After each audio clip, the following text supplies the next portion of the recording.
pero qué buen pucherete. Me voy a preparar con todo esto que traigo aquí. Ay, vamos a ver qué tengo por aquí. Mira, palizo. Uy, he sentido un golpe. Ah, que seguramente es el gato que anda por ahí, corriendo algún ratón.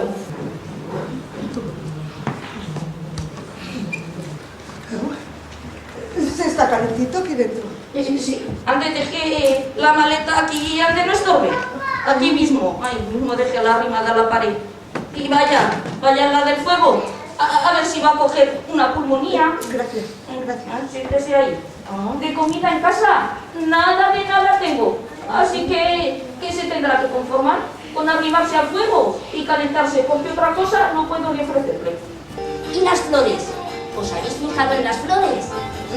Con sus colores y su aroma. ¡Ay, el aroma de las flores!